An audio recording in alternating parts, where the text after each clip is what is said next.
What's up, y'all? Welcome back to my channel, and if you are new here, welcome. My name is Zoe and I make both bookish and lifestyle type videos, and I'm so glad that you're here today because I'm going to be talking about all of the books that I read in the month of January. Hi, it's me, slightly from the future. I was just rewatching the playback of this and realized that I have a nice little splotch of mascara on my eyelid for probably the whole video, so if we could just ignore it, pretend it's not there, that would be really great. Okay, thanks, bye! Before we get started, I just have to talk about it.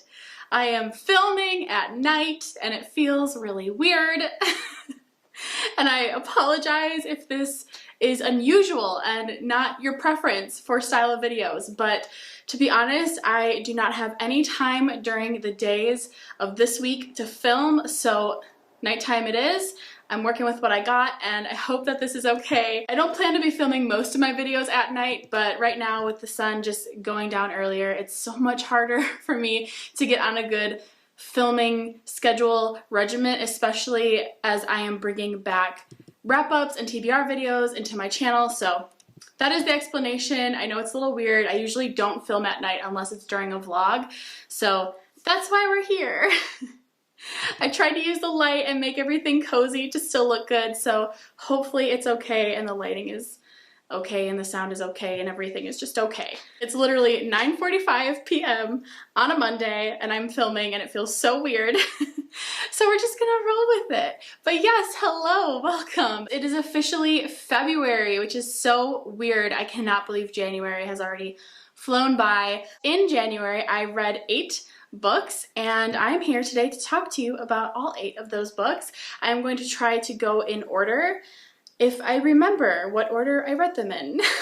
I think I remember, it's only 8 books. With that said, I'm just gonna go ahead and jump on in. The first book that I read in the year 2021 was Leave the World Behind by Rumen Alam. If you watched my vlog where I read this book, you already know that it was a 5-star read for me. I absolutely loved this book and was so pleasantly surprised. This is an adult literary thriller, dystopian, apocalypse-ish kind of book. It follows a husband and a wife and their 2 kids as they are getting out of the city of New York to go to an Airbnb to have a little vacation. Once they're there, their vacation's going really well. They're staying in someone else's home, obviously, but it's awesome. It's an Airbnb. They're enjoying their time together. However, one night they get a knock on the door very late at night, and it is the couple who claim to own the Airbnb.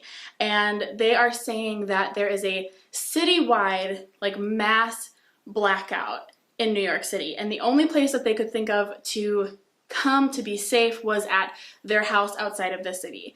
So we follow the story of the couple and the kids and then the couple that owns the house as they are talking about and living through this really unusual situation with a mass citywide blackout. And as things are unfolding in the world and these people, seemingly strangers, have to come together to kind of experience this. I thought it was written so well. I love when literary fiction just hits right. It was such an interesting read. I didn't want it to end. I wanted to know more. I can't spoil the ending, but I will say that it was a kind of ending that I personally love.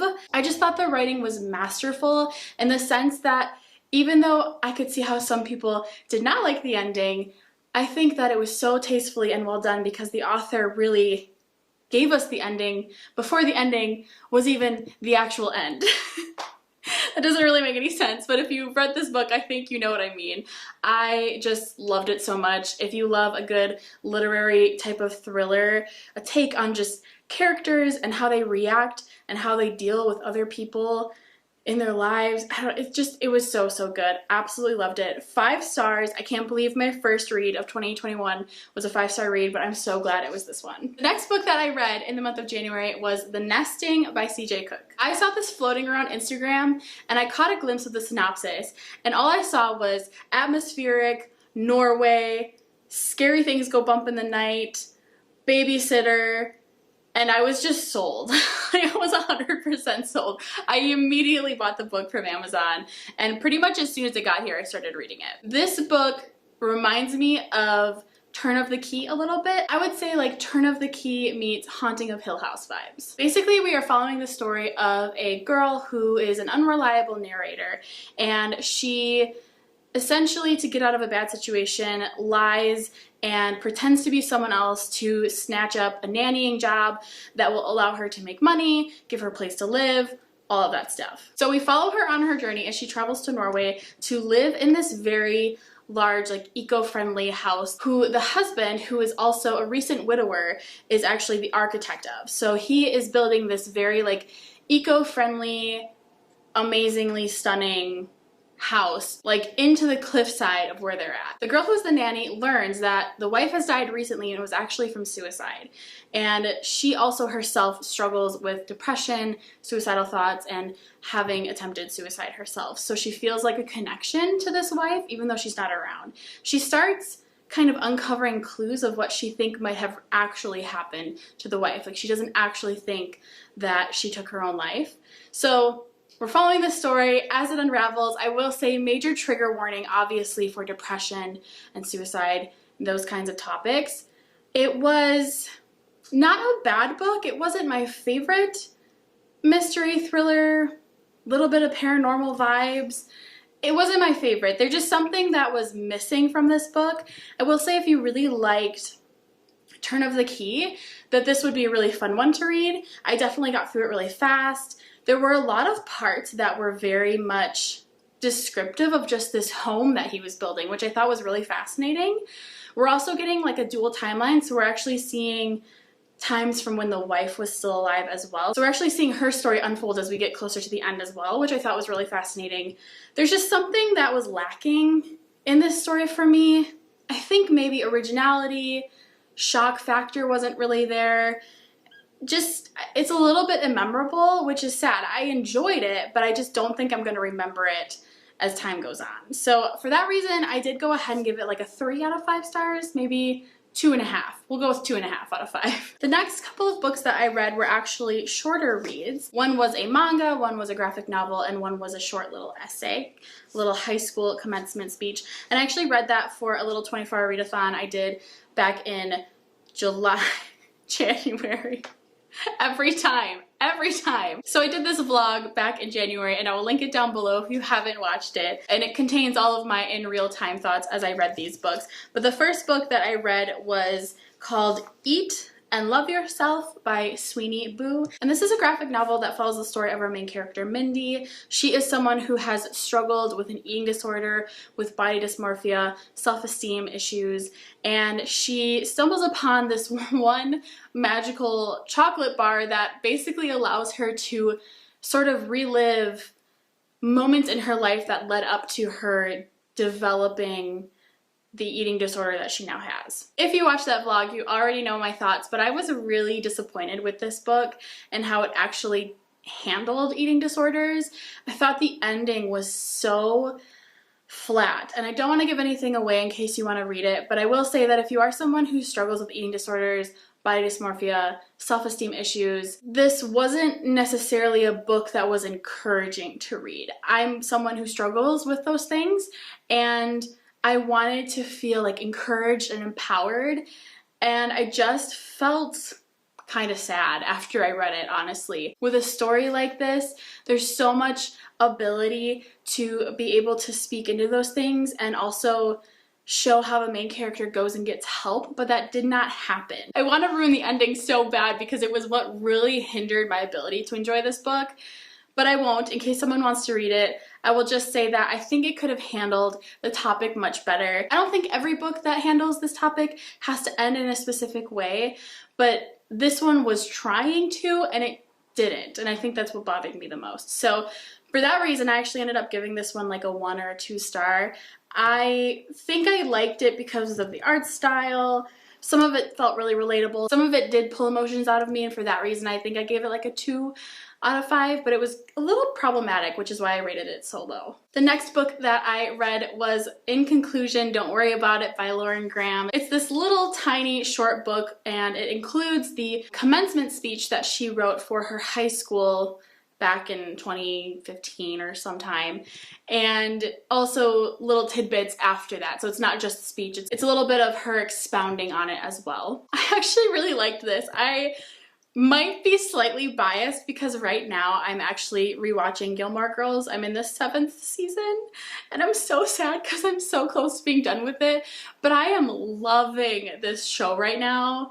And in turn, I can't help but just see Lauren Graham as Lorelai. I know that they're two different people, but I think that's a reason why I liked it so much, to be honest. So I will say that. It wasn't like the most life-changing book ever, but I thought that she had some really, really solid things to share about success and how we see success in ourselves. I remember in this book how she talked about when she was in high school, she was cast as one of the main characters in their high school's show of Guys and Dolls. And she had never had more fun and found more joy and felt more success than during that time. And later on in her life, when she was in her career and she was cast as a major actress in some kind of show or movie or anything like that, there were times where she felt far less successful because the joy was taken out of it. She put so much pressure and stress on herself to make it mean something and make it matter and prove herself to people that it didn't even feel successful at the end of the day. And so I thought that that was really fascinating, especially for me right now in my life, as I'm trying to do different things and feel successful. It just reminded me to also enjoy what I'm doing, because when the joy is removed from it, the success in a way is as well. I really liked this book. I was pleasantly surprised. I don't think it was the most well-written book I've ever read by any means, but I really gleaned something from it, and for that reason I really enjoyed it and gave it a 4 out of 5 stars. The next book that I read also in that vlog was Tokyo Tarariba Girls. This is volume 5, and this is one of my favorite mangas. I'm definitely not the biggest manga reader by any means, but I do really love this genre. It's just so easy to pick up and put down whenever you want to, and it's such a nice way to kind of supplement some of the bigger books that you're reading. I love manga. Highly recommend giving it a try if you haven't yet. This is a really fun series to get into. I like to tell people that it's like Sex and the City in manga. I think that's actually how they might market it anyway, but essentially we follow 3 friends who are in their 30s and they are very much feeling like they are behind in life. They aren't married, they don't have kids, they're not that far in their careers, and they're just like comparing themselves to even like younger people that they know that are much farther along in life. And one main character in particular gets kind of caught up in this enemies to lovers, I would say mostly enemies at this point, friendship with this one guy. He is a model and he judges them so harshly on being older. He's really quite mean, honestly. Only in manga can you have a character like this where you're kind of like, aw, he's mean, but he's cute. Because I still feel some type of way about him and the character, and I want them to get together. I think it's so fun. I'm really enjoying reading a manga with an older character as well. I feel like a lot of manga that I've read in the past have more like teenager main characters. So it's fun to kind of read a character that's an adult that I can relate to a little bit more. I really, really like it. I think it's a lot of fun and I do recommend it if you are into manga. The next book. Okay, so the next book that I read was We Went to the Woods by Kate Dolan Leach. I wanted to like this book so badly. So badly.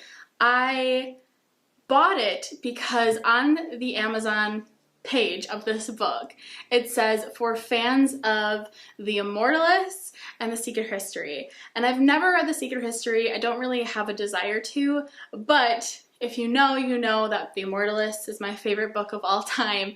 And I had never seen another book that had mentioned The Immortalists. For fans of The Immortalists, I was like, immediately bought it, was so excited to get it and read it. I should have known better, I think, because honestly, the synopsis, I don't understand what about The Immortalists, why it was compared to that or for fans of The Immortalists, but it didn't really make any sense to me, but I was like, no, it's fine. Trust Amazon.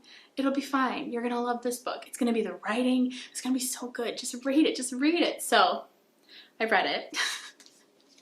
And I'm just gonna go ahead and say right now that I gave it 1 star. So this book follows 5 20-somethings as they are very disillusioned from life. They don't really want anything to do with the world and how it operates, and so they get together and decide to live in a commune, essentially. So they grow their own food, they harvest everything, they have animals, they get warm by the fire, no electricity, nothing other than what is natural and what they can gather from the outdoors.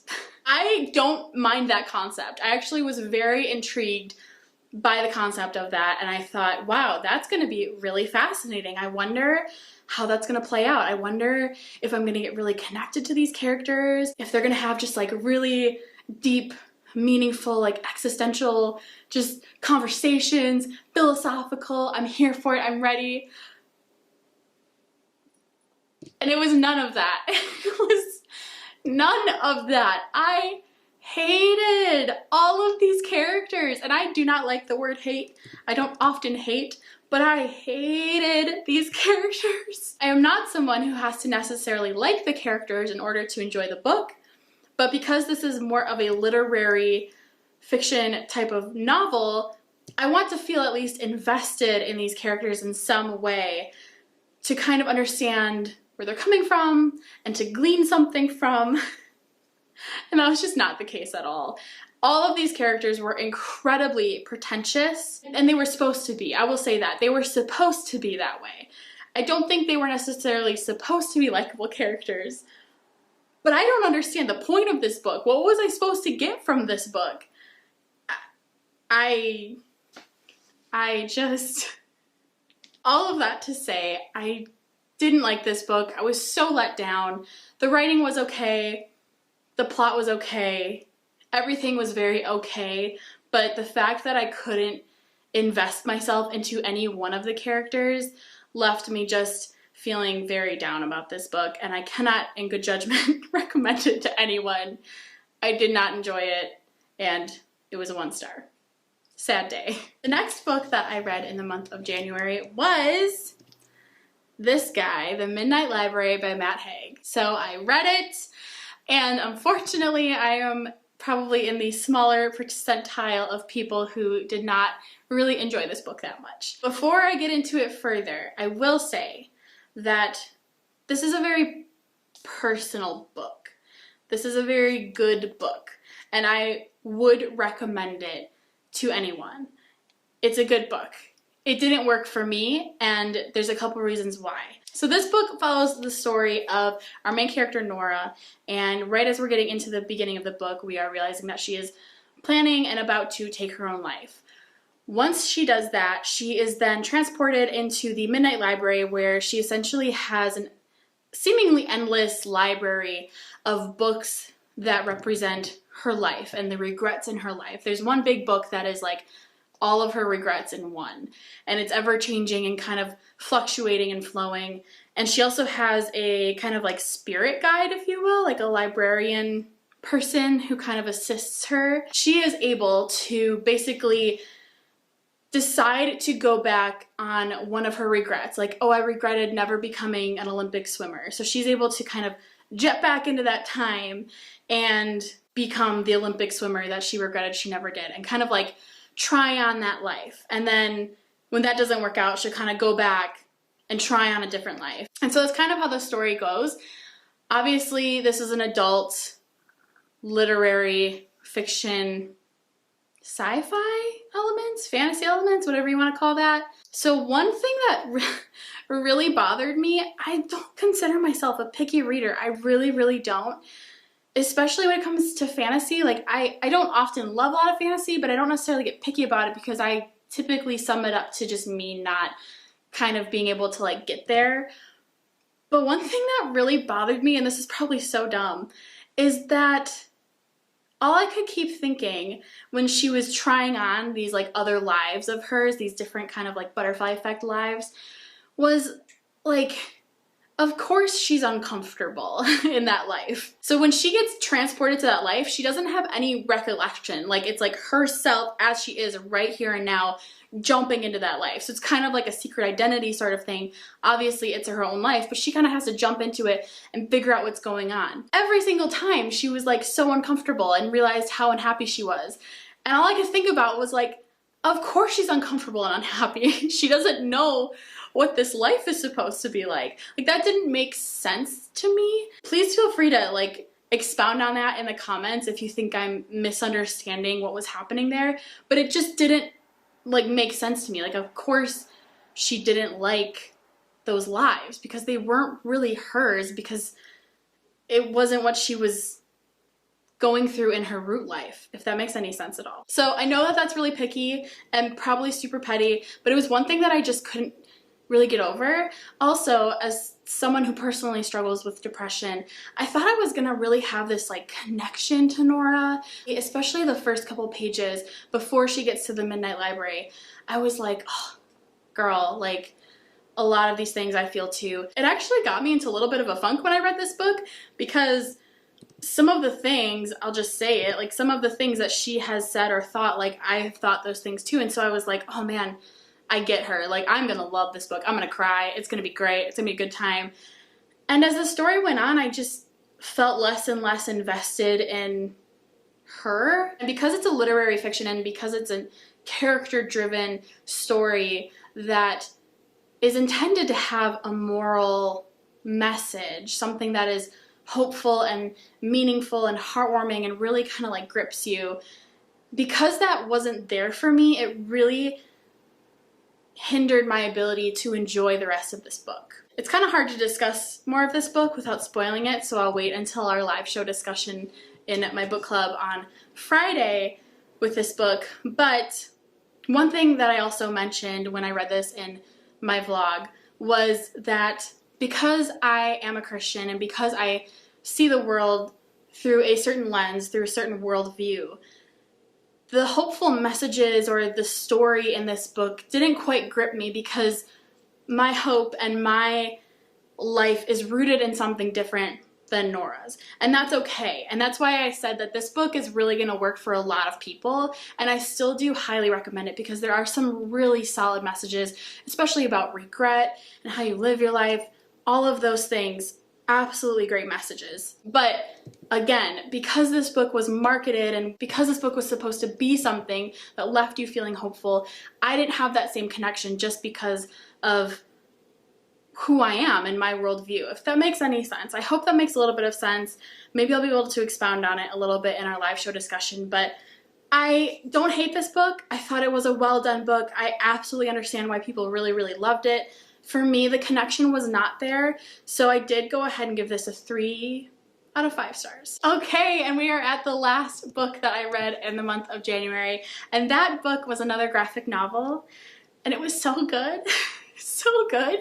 It was Space Boy, Volume 1. This is by Stephen McCraney, and 5 stars. I can't find anything wrong with this book. Like, at first I gave it a 4 star, and then I was like, why? Like, why did you give it a 4 star? And it was just because, like, it was a graphic novel and it felt weird to give it a 5 star, but I had to give it a 5 star because I couldn't think of anything that was wrong with this book. I loved it so, so much. This was also gifted to me like a year ago, and I can't believe it's just been sitting on my shelf not being read. I'm so glad that I finally read this book. I immediately ordered volume 2 and cannot wait to get it and read it like right away. This is like a young adult graphic novel, and it follows the story of a girl named Amy who has, what is it called? Like synesthesia? Basically where your like senses get crossed. Like where you can see people as like colors, or you can feel things as a color. So she has that ability, but she sees people as flavors, which is really cool. So like her mom is like a mint flavor and her dad is like a hot chocolate flavor. And it's so cute, basically. So she's actually on a spaceship in a colony where her parents are working out on the spaceship, and early on in the book, she actually gets sent back to Earth with her family because her dad lost his job. So we're following her as she has to leave her friends behind. She actually has to get frozen for 30 years as they're making their trip back to Earth once she gets back to Earth, she's still a teenager. She has to go through regular high school, and so she's kind of grappling with that. And then one day at this school, she runs into a boy who is kind of unusual looking, and he has no flavor. And this is the first time that she's ever seen anyone who has no flavor whatsoever. And so she's very intrigued by this boy. I loved this graphic novel. There's nothing bad I can say about it. It was just enjoyable from beginning to the end. The art was good, the characters were so sweet, the pacing was perfect, the plot was really good. Everything in this book just worked for me. I am so in love with this graphic novel. Super unexpected. I left it sitting on my shelf forever because I was like, oh, I'll get to it eventually. I'm sure it'll be fine. I thought it was gonna be maybe like subpar, but honestly, might be one of my favorite graphic novels ever, and I cannot wait to continue on in the series. Well, those are all of the books that I have read in the month of January. I know it was just 8, but it felt like a lot for me. Overall, I think it was a pretty good reading month. Some pretty low ones, but also some pretty high ones, and I started and ended with 5-star reads. So if I'm gonna bookend a month with 5-star reads, then honestly, I'm happy. You guys should let me know down in the comments below what your favorite book of January was. I would love to know. I love knowing what you guys are reading. Thank you so much for watching. If you have made it this far, I appreciate you so much. I love you, and I hope that you remember to stay kind, cozy, and crowned, and I will see you soon in my next video. Bye!